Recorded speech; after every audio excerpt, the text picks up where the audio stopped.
Hello, আসসালামু আলাইকুম। পঞ্চম শ্রেণী অনুশীলনী 3-এর 15 পৃষ্ঠার উদাহরণ এবং 20 পৃষ্ঠার 7 নম্বর অঙ্ক, এই দুইটা অঙ্ক একই নিয়মের। এই দুইটা অঙ্ক কিভাবে সমাধান করতে হয় দেখো। প্রথম 15 পৃষ্ঠার 1 নম্বর উদাহরণ, আলতাফ সাহেবের মাসিক বেতন এসেছে 9,870 টাকা, মানে এক মাসে বেতন পায় 9,870 টাকা। এখন প্রতি মাসে 3,800 টাকা বাসা ভাড়া বাবদ, বাসা ভাড়া দেয় কত? 3,800 টাকা প্রতি মাসে, মানে এক মাসে বাসা ভাড়া দেয় 3,800 টাকা এবং 5,650 টাকা পরিবারের বাবদ খরচা করেন।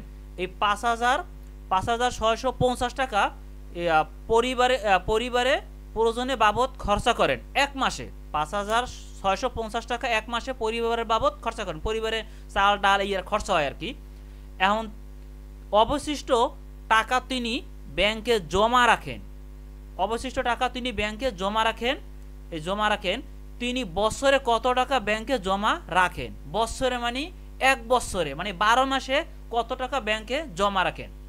এখন খরচা কি খরচা করছে, মানে প্রতি মাসে বাসা ভাড়া বাবদ দিয়েছে 3,800 টাকা এবং পরিবারের বাবদ খরচা করছেন 5,650 টাকা। এই দুইটা খরচা করছে, তাহলে এই দুইটাকে যোগ করতে হইবে। তাহলে আমার এক মাসে এই যে বাসা ভাড়া বাবদ খরচা করেন 3,800 টাকা, 3,800 টাকা এক মাসে বাসা ভাড়া দেয় এবং পরিবারে বাবদ খরচা করেন 5,650 টাকা। পরিবারে চাল ডাল অন্যান্য জিনিস এই খরচা করেন 5,650 টাকা।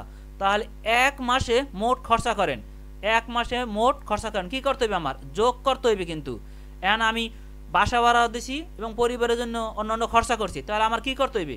এই টোটাল কত টাকা খরচা করছে এইটা আমার যোগ করে বের করা লাগবে। তাহলে এক মাসে মোট খরচা করেন 9,450 টাকা। 9,450 টাকা খরচা করছে। এখন সে বেতন পাইছে কত? এখন ওই যে উপর দিয়ে দেওয়া আছে, আলতাফ সাহেবের মাসিক বেতন এসেছে কত? 9,870 টাকা। 9,870 টাকা এসেছে তার মাসিক বেতন, এক মাসে বেতন পাইছে। তাহলে আমি লিখছি এই আলতাফ সাহেবের মাসিক বেতন 9,870 টাকা এবং এক মাসে মোট খরচা করেন এই যে টাকাটা, এক মাসে এই টাকাটা আমি এই জায়গায় লিখে দিছি। এক মাসে খরচা করেন 9,450 টাকা। তাহলে আমার বাকি টাকাটা অবশিষ্ট থাকে, কারণ আমি বেতন পাইছি বেশি আর খরচা করছে আমার কম। কারণ কয় টাকা অবশিষ্ট থাকে? তাহলে এক মাসে অবশিষ্ট থাকে, তাহলে 420 টাকা আমার অবশিষ্ট থাকে, মানে আমার বাড়তি থাকে। সব খরচাপাতি দিয়ে আমার 420 টাকা আমার অবশিষ্ট থাকে। তাহলে এখানে বলছে এই টাকাটা আবার ব্যাংকে জমা রাখে। এই অবশিষ্ট টাকা তিনি ব্যাংকে জমা রাখেন, অবশিষ্ট টাকা। তাহলে আমার এই 420 টাকাই প্রতি মাসে আমি ব্যাংকে জমা রাখছে। এখন তিনি তাহলে যদি প্রতি মাসে মানে এক মাসে 420 টাকা জমা রাখছে, তাহলে বছরে কত টাকা জমা রাখবে? তাহলে বছরে তো এখানে বের হয়েছে মাস, এক মাসে অবশিষ্ট এত টাকা। তাহলে বছরে কি করতে হইবে? তাহলে আমরা জানি এক বছর সমান 12 মাস, মানে এই বছরটারে মাসে আনতে হইবে। বছরটারে কিতে আনতে হইবে? আমরা মাসে আনতে হইবে, কারণ যেহেতু এখানে এক মাসে এই জমা করেন, এই এক মাসে এই টাকাটা জমা করেন, তাহলে আমার বছরটা মাসে আনতে হইবে। তাহলে আমরা জানি এক বছর সমান 12 মাস। তাহলে এক মাসে ব্যাংকে জমা করেন এই 420 টাকা এবং 12 মাসে এই যে এক বছর সমান 12 মাস পাইছি, তাহলে 12 মাসে জমা করেন 420 গুণ 12। এখন আমার গুণ করতে হইবে, কিন্তু এক মাসে জমা করেন এত টাকা, 12 মাসে কত? তাহলে এক থাহে যদি একাধিক সংখ্যা বের করতে বলে তাহলে আমার গুণ করতে হয়। যেমন এক মাসেটা দেওয়া আছে আমার 12 মাস 13 মাস বা 10 মাস 8 মাস বের করতে হলে কি করতে হইবে? আমার গুণ করতে হইবে। কিন্তু তাহলে আমার এই 420 দিয়ে 12 গুণ করলে আমার 5,040 টাকা। এইটাই আমার উত্তর, এইটাই আমার 12 মাসে সে জমা করে 5,040 টাকা।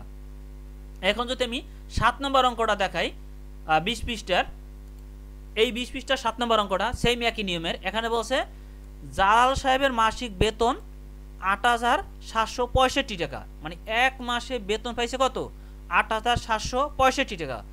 প্রতি মাসে মানে এক মাসে তিনি 3,225 টাকা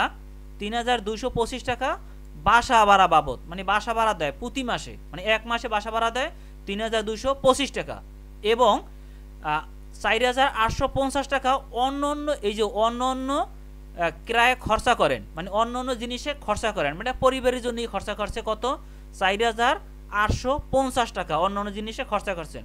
এখন বাসা ভাড়া দেশে এবং অন্য অন্য জিনিসে খরচা করছেন, এগুলো তো সবই খরচা গেছে। তাহলে আমি লিখছি কি সমাধানে, যাই হোক, কারণ অবশিষ্ট টাকা তিনি ব্যাংকে আবার জমাও রাখছেন। যদি অবশিষ্ট টাকা থাকে, বেতন যা পাইছে খরচা করছে যা, যদি অবশিষ্ট থাকে তাহলে ওই টাকাটা আবার ব্যাংকে জমা রাখেন।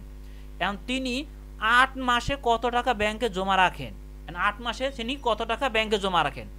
তাহলে এই যে ৭ নম্বরের সমাধান আমি লিখছি ১ মাসে বাসা ভাড়া বাবদ খরচা করেন ৩,২২৫ টাকা, ৩,২২৫ টাকা বাসা ভাড়া দেয় এক মাসে এবং অন্য অন্য খরচা করেন ৪,৮৫০ টাকা।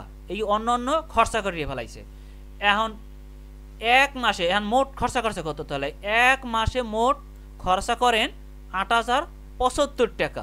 এই কি এক মাসে মোট খরচা করছে ৮,০০০ বাসা ভাড়া এবং অন্যান্য খরচা, এই টোটাল মোট খরচা করছে ৮,০৭৫ টাকা। এখন জালাল সাহেবের মাসিক বেতন কত, এই খরচা করছে, তাহলে বেতন পাইছে কত ৮,৭৬৫ টাকা আর খরচা করছে কত ৮,০৭৫ টাকা। তাহলে আর বাকি টাকাটা অবশিষ্ট থাকে।